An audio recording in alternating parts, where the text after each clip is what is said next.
my reading vlogs without an incredibly awkward angle of me lying on the couch in my housecoat? I don't think so.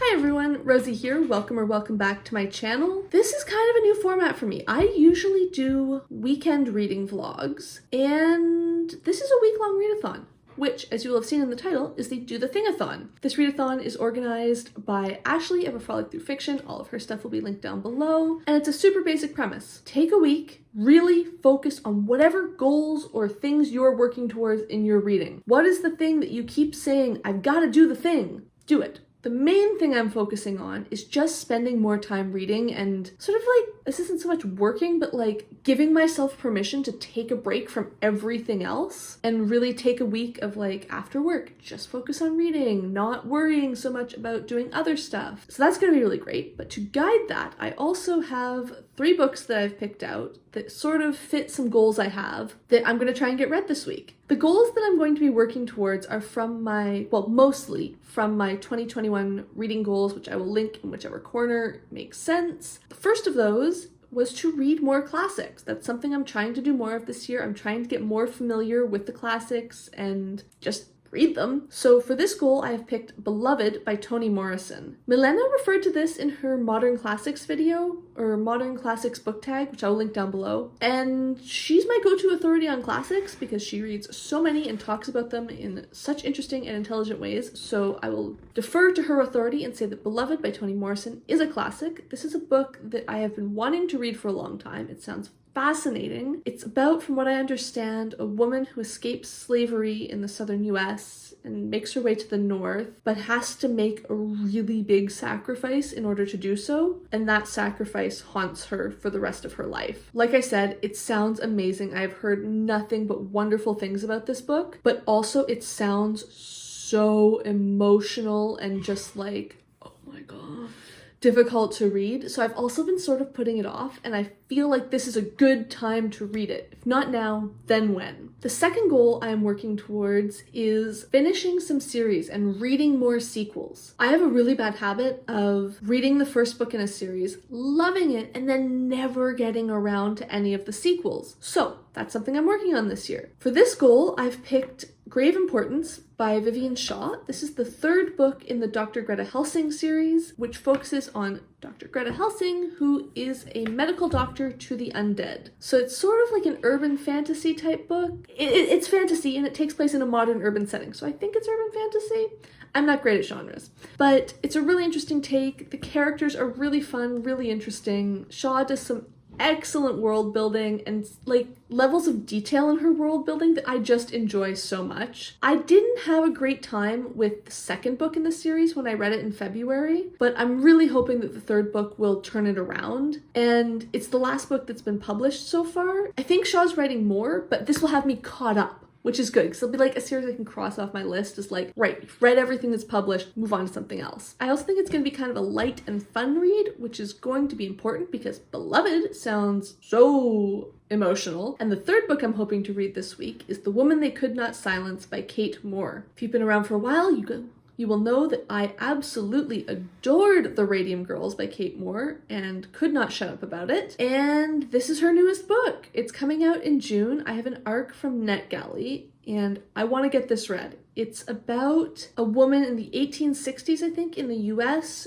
whose husband has her put in an insane asylum because he feels threatened by her intelligence, I think. And then she gets there and realizes that not only is she perfectly sane and just put here because men are trying to control her, but that so many of the other women there are in the same position. And I think she has some sort of legal battle or like fight to get these women released and not confined against their will. So that also sounds amazing, but like I'm sure it is going to destroy me and just be so difficult. So having Grave Importance to sort of break things up and give me a bit of a break, I think will be very important. This is a lot of reading. It's only 3 books, but I think I calculated it's something like 1,200 pages, I think. So my goal is to read about 200 pages a day. That is a lot. Like I said, my big goal for this readathon is actually just to spend lots of time reading, not get to 10 p.m. and read for 20 minutes before I fall asleep, but to actually spend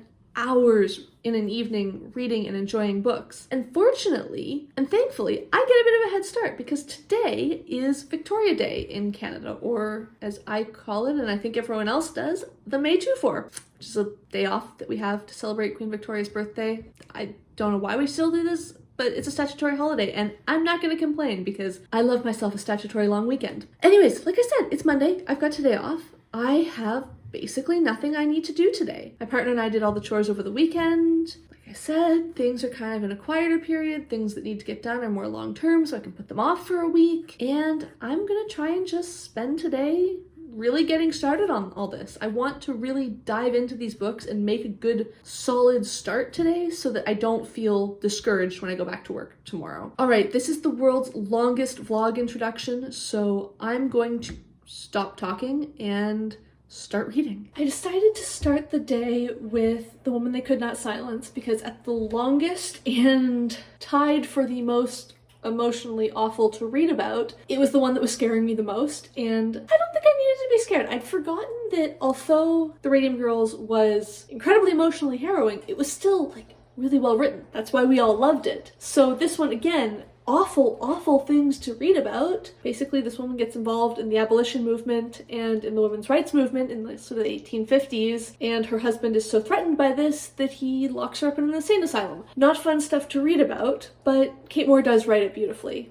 It's now after lunch. I've been taking a little break to watch some YouTube, do some cooking stuff, but in about 5 minutes, I'm going to join one of Ashley's reading sprints, which was another thing I wanted to try this week, not just the weekend, all week, was to do some things that I wouldn't normally do. I never join in reading sprints. I feel like the ones hosted by people I follow don't align with when I'm reading. Anyways, I want to try this out, so that's really exciting. I think I'm going to keep reading The Woman They Could Not Silence for now, and maybe later this afternoon read a bit of Beloved. We'll see what happens.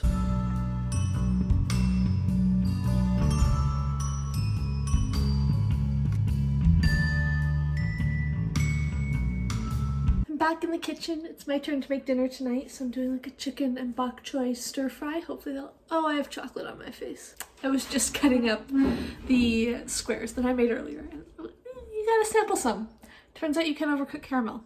That was a mistake. Anyways, I'm making dinner, but I read another few chapters of The Woman They Could Not Silence, still fantastic, and I started Beloved, which Toni Morrison is the only author that I consistently read her introductions for, and I'm so glad that I do, because they are always so interesting and so informative and just so incredible. And then her writing is so fantastic. I'm gonna say it because it happens in like the first couple pages of the book. I've been sort of dancing around it, but this book centers on a woman who escapes from slavery in the southern US and then makes her way to the north, but in the process her infant daughter dies, and from what I understand she's killed, not like dies accidentally. And of course the funeral has to be very rushed and very brief, and then this infant baby spirit is haunting the woman and her daughter in their new home in the north, and it's incredible, and I don't really know what's going on yet. I'm not sure if I'm supposed to know what's going on yet. I'm not sure if this is a storybook or just an atmosphere and incredible writing book, but either way, it's very enjoyable. Once we've had dinner, I'm going to try and make a little bit more progress on that. I want to get a bit more than a sixth of the way through so that I'm a bit ahead for the rest of the week.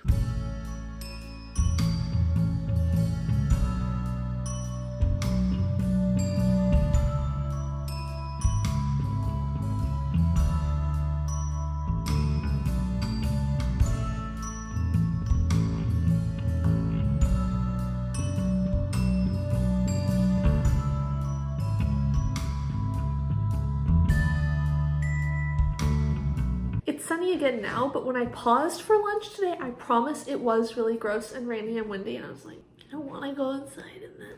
It's gross. So I didn't, and I read more instead. And it's for a readathon, so it's okay. I'm not just being lazy. I read another 40 pages of Beloved while I ate my lunch. I always forget that genres can overlap.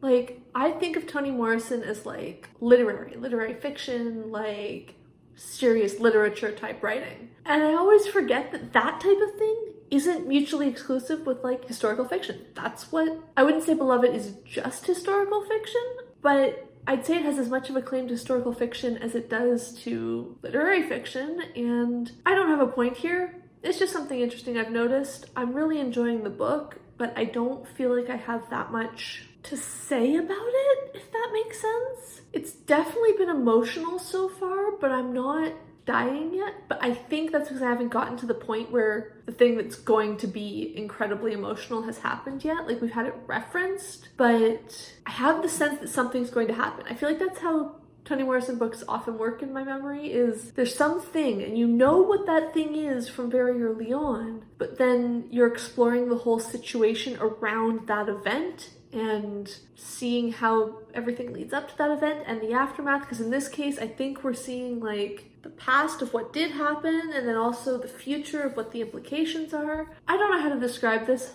I'm not good at talking literary fiction, but it is interesting. It is great. I really enjoyed reading another 40 pages, and now I need to get back to work. Well, I have had a productive evening. I've read another 70 odd pages of The Woman They Could Not Silence, which I need to write up my thoughts for this. I think I'm going to do a full review about it in June when it comes out, because it is just so powerful and so moving and honestly so horrifyingly relevant to life still. And seeing the strength that Elizabeth had and her perseverance is just frankly inspiring. And yes, of course, the fridge turned on as soon as I started filming. In other news, we just got back from getting our first vaccine dose. I know Canada is behind where the US is in terms of vaccination. I know a lot of you guys got yours ages ago, but we are still really ahead of where a lot of the world is doing, and I just want to mention that, excited as I am to be getting our first dose and have an appointment for our second in September, the pandemic is by no means over, and we need to remember, especially in countries where we are getting the vaccine, that there are still a lot of countries in the world where this is still a huge issue. The one that of course springs to mind is India, but I'm going to leave some links in the description of places that I've seen and found around the web where you can donate and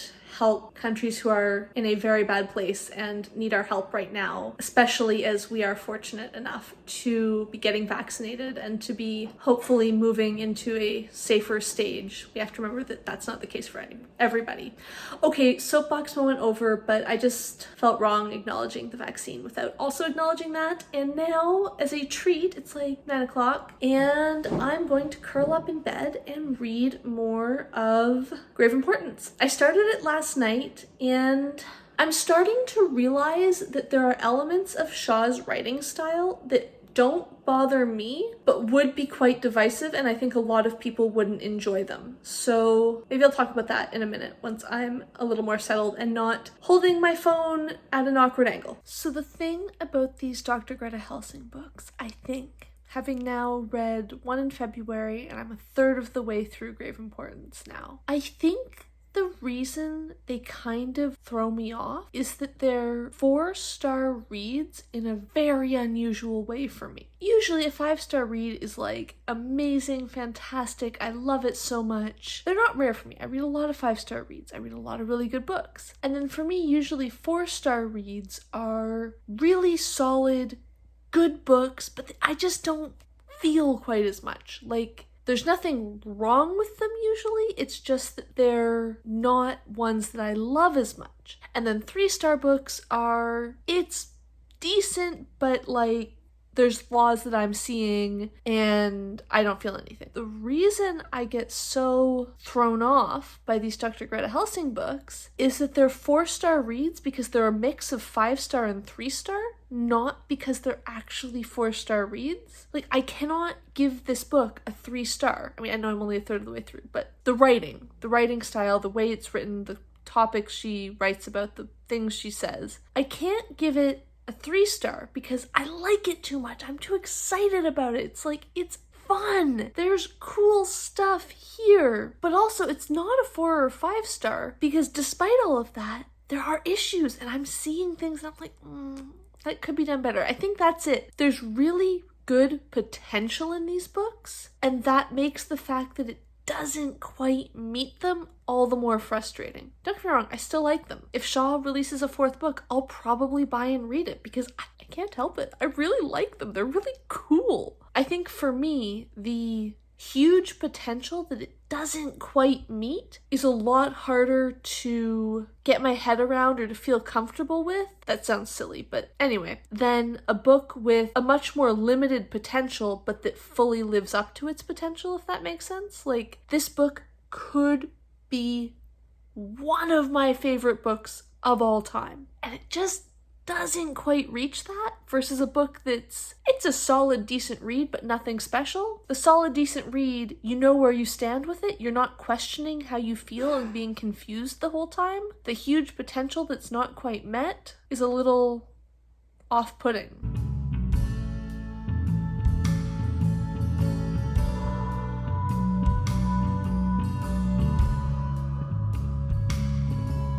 I'm not feeling great after the vaccine. I won't lie. Like, I'm super glad I got it. I'm so grateful that I got it. No big worrying response or anything. Just like definitely mounting an immune response right now. But thankfully, because of masks and work from home for the last year, I haven't had to take any sick days in ages. So I'm wearing my house coat even though it's warm in the house, and reading on the couch and drinking lots of tea. And hopefully tomorrow I will feel better. But enough whining, because I've spent most of the morning reading Beloved. This is one of those books that I am absolutely adoring, even though it's, not the easiest to read because it deals with some pretty dark topics and some pretty horrible things. But like, I'm reading it and I'm not having thoughts on it, if that makes sense. Like, the other 2 books I'm reading right now, Grave Importance and The Woman They Could Not Silence. As I'm reading, I keep pausing to take notes and having thoughts about like what I'm liking and what I'm not liking and what's interesting. Whereas with Beloved, I'm so engrossed in the story and in these characters, and it's so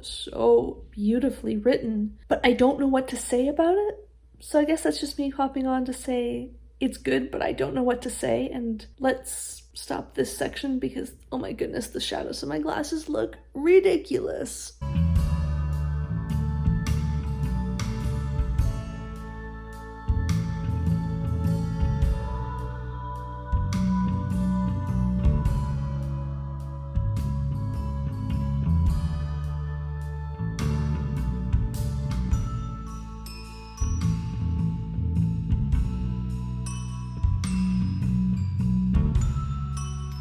And somehow it's like 7 p.m. I don't even know what time it is now. I'm just too happy because I learned today that our favorite restaurant, or one of our favorite local restaurants, has a food truck now. I knew that, but I didn't know that they were in a park near our house today. So we had a bit of an impromptu date night, and my partner's actually just finishing fries just off camera. It's a lovely day, so we came for a little bike ride and had dinner in the park. It's so nice, and I'm so easily pleased now because, like, not going anywhere except our house for a year plus, that eating takeout in the park is like, oh my goodness, so fantastic.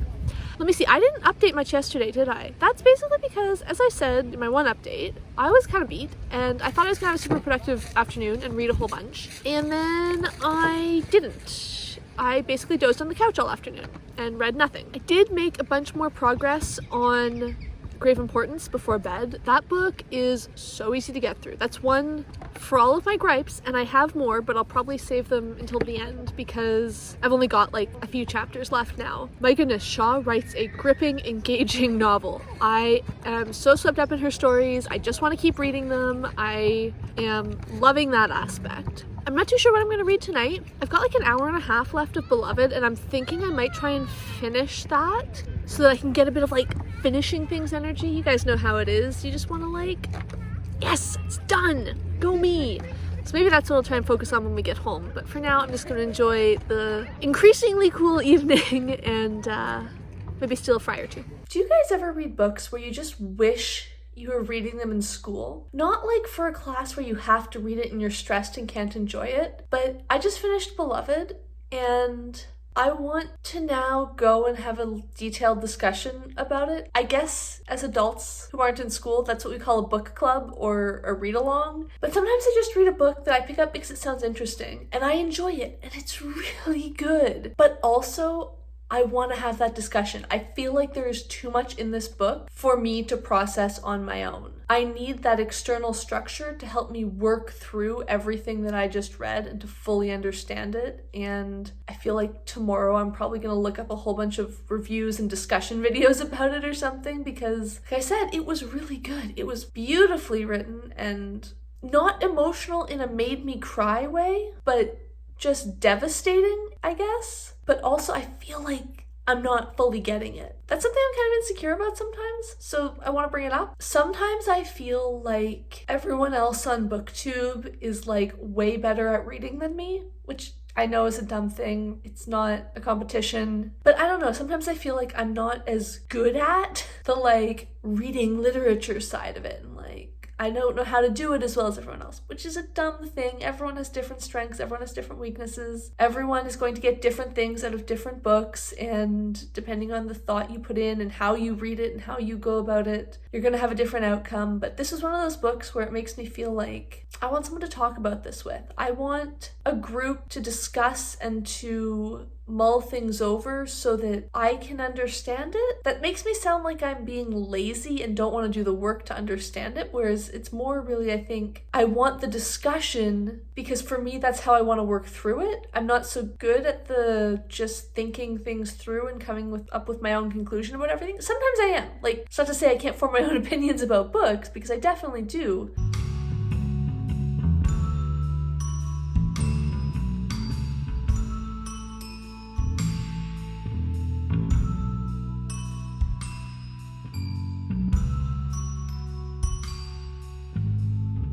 Long time no chat, but you know what? Yesterday I just didn't feel like reading. I think I read about 5 pages of a random book before I fell asleep, and other than that, I just wasn't in the mood to read. So I didn't force myself, because there's nothing like forcing yourself to do something to really make you not want to do it. But it's Saturday, it's lunchtime, I've got my chores done, new kitchen, so you got some kitchen cleaning footage. I promise I won't put that in every vlog like I used to, but I figure it's kind of a like trope of my channel. So, and I'm going to eat some lunch. I will show you.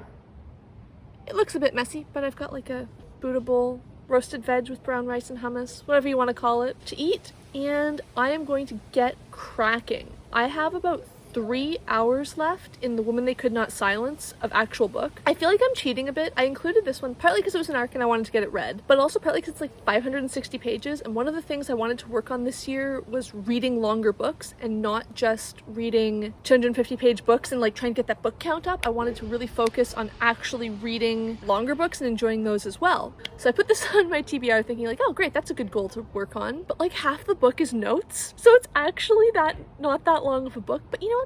That's okay, we're counting it anyways. So like I said, I've got about 3 hours of actually reading that left today. I'm gonna try and get at least an hour and a half, maybe 2 hours done today, and then finish it off tomorrow. One of the other things I wanted to do that wasn't like an explicit goal, but like a mini goal that I had, was to read outside. We have a yard now. I'm so excited. Look.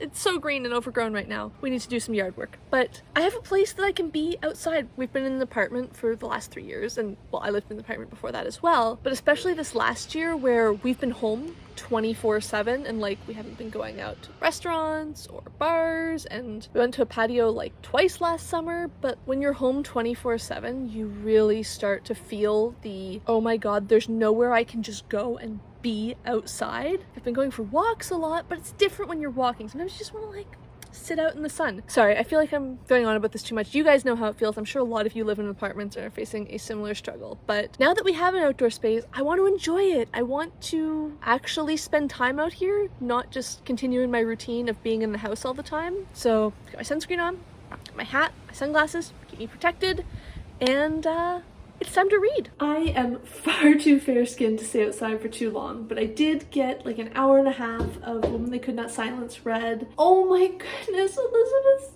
story is so just moving, because there's positive parts and there's negative parts, and on the whole, I'm just in awe. I don't think I've given too much of a summation about what it's about since the beginning. So as I mentioned earlier, she's committed to an insane asylum because her husband is threatened by her intellect and her opinions, and she spends like 3 years there and then fighting the whole time to try and get out. There is a heartbreaking interaction between, well, ongoing interaction and relationship between her and the doctor who's in charge of the asylum, and oh man, this woman got done dirty.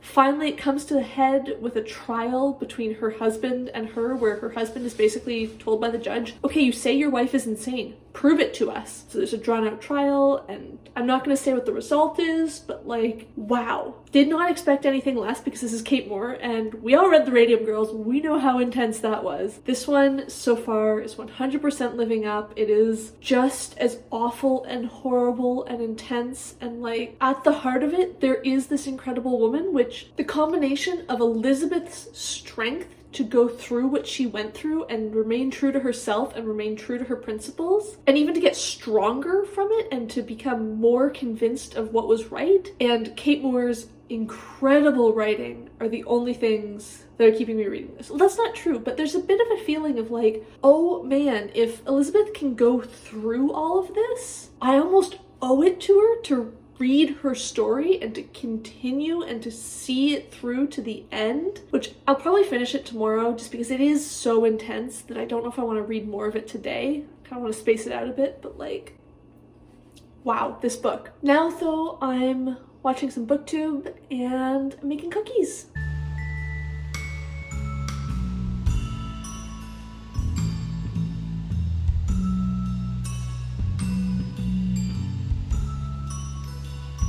I read the last section of The Woman They Could Not Silence this morning, and even though I suspected what was coming, like the ending, the resolution to this book was not unexpected. It was what I was sort of anticipating happening throughout the whole book. That didn't make it any less satisfying. I'm definitely going to do a full review video about this in June, I think, so I'm not going to say too much more now, but if you have the option, if you see it, if you want to pre-order it, I highly recommend. It was an excellent read, and Kate Moore has done it again. The Radium Girls was not a one-hit wonder in my opinion. I hope I'm not overhyping it, but I really enjoyed this book, and I think it's going to be another big hit. I do feel a bit like I'm cheating though, because in the last couple days I've barely read any pages, and today I'm gonna get to mark off 260 pages from that book alone, which is really unfair because I actually only read about 70 pages this morning.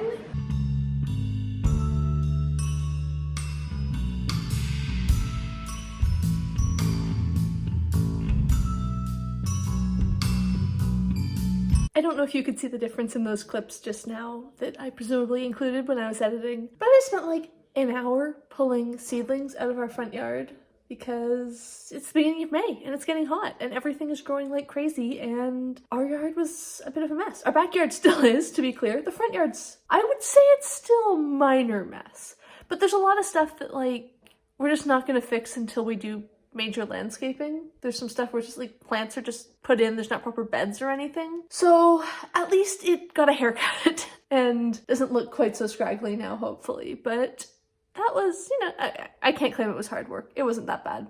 I also listened to the end of my audiobook, which I don't think I've mentioned in this vlog because it's not part of my official plans, but I've been listening to The House in the Cerulean Sea by TJ Klune. Everyone loved this last summer. Everyone loved it so much that I kept going, I must listen to that book, or I must read that book. I have to get to that book. And it just hadn't been happening. And I thought, you know what? It's time. It was time. May was the time. And it was really cute. It was really fun. I need to think a bit about what my thoughts are before my wrap up, so I'm not going to say too much about it now. It was really sweet. It was incredibly heartwarming and cute, and just like, I feel like it would make an adorable movie. Everyone's probably already said that, but I feel like it would. I feel like it would be a really cute movie. It was a lovely, lovely, sweet audiobook to listen to for the last half of the month, so that was wonderful. Where was I going with that? Oh yeah, I just did a bunch of yard work, which was nice, and it was good to get it done. But I feel like I deserve a bit of a reward. I did my job, so I get a little treat. And I think I'm gonna make myself a bath. One of the things I wanted to do was to like make it very atmospheric and have like a super intentional, light some candles, make it lovely type reading session. And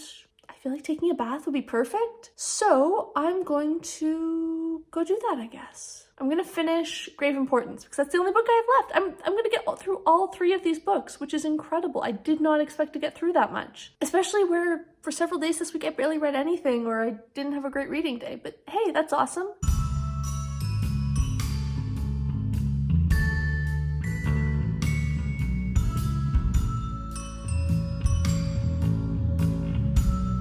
This isn't book related. I only got through about 2 chapters, I think, of Grave Importance before I wanted to get out of the bath. So I'm gonna hold my thoughts until I've read the last 2 chapters. Maybe they will totally change my mind about everything I'm thinking. I don't think they will, but it's possible, so we'll give them that opportunity. Instead, I just wanted to mention, this is such a weird thing to mention, but I'm so obsessed with unsweetened mint iced tea. In Canada, what we usually call iced tea is like the sweetened version, what I think in the US you guys call sweet tea. This is not that. This is just mint tea bags steeped in room temperature or fridge cold water, doesn't really make a difference, and served over ice, and like, I'm living for it. When it was like 30 degrees last week and the upstairs of our house was also 30 degrees, this stuff I was drinking by like the pitcher full. It was amazing. This has been me influencing. It won't make you lose weight. It won't make your skin better. It won't help you grow healthier nails. No one's paying me to talk about this, but this is pretty nice right now. The lighting is terrible, but I don't care because I finished Grave Importance and I think I know not what bugs me so much about these books, but why I get such a like, something's off here feeling. To date, this series has had 3 books and it feels like the 3rd book could be an end of a trilogy, but it also doesn't really feel like a trilogy.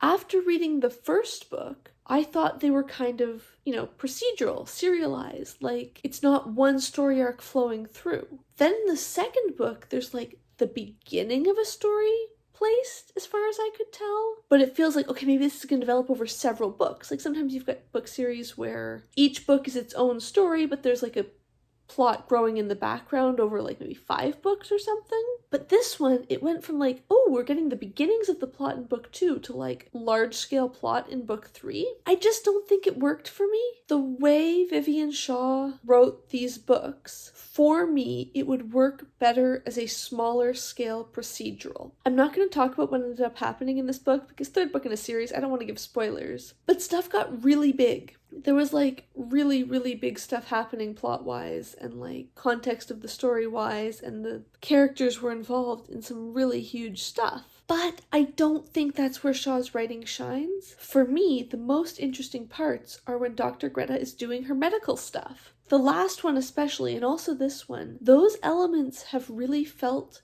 tangential to the story. Like we see it sometimes, but it never seems to actually be that plot related. So for me, I would rather a series about her solving smaller scale mysteries and issues, but doing so in a way where her medical skills and her medical practice are actually really central to the story. I'm being, you know, purely like, this is what I like now, but like, I think that these books would be more interesting and the character and the world development would just fit better and be a better reading experience in that type of plot and in that type of series. It's now, I don't know, it's like 9 or 9:30, I think. It's like 9:30 p.m. on a Sunday, so I'll probably read a little bit more before I go to bed, but I think I'm going to sign off from the vlog now because I've finished all 3 of my books and my audiobook that wasn't even an initial goal or anything. So yay, go me. I did the things, and it was actually really fun having a readathon TBR for a 1-week readathon that was a bit of a stretch. I wasn't sure I was going to get all that stuff done. I had to be conscious and active and like work to make sure I was putting the time in to read these books. And while I wouldn't want to necessarily have that much pressure on a month, for 1 week it was actually really enjoyable. It got me reading so much more than I otherwise would have this week, and I enjoyed that so much. It really was so much fun to put so much like focus on making time to do something I love. This is probably way too peppy for a Sunday night, but I don't know, I'm feeling positive. It also has me excited because very soon after you see this, I'm going to be starting the Queer Lit Readathon. My TBR will be linked up here if you want to see that. But I've got like, I think it's like 6 books I'm planning to read that week. But you know what? They're all shorter than this. So 6 books? no problem. I'm gonna get through that just fine, and now I'm pumped about it. Okay, I'm gonna leave you on this positive note. Let me know down below, what are some of your reading goals for the year, and do you feel like you're achieving them? I hope you are, and if not, maybe this has been the inspiration to think about whether they're goals you still want to do, and if yes, get to them. As always, if you liked this video, please leave me a like down below. If you would like to see more of my videos, please hit subscribe, and thank you for watching.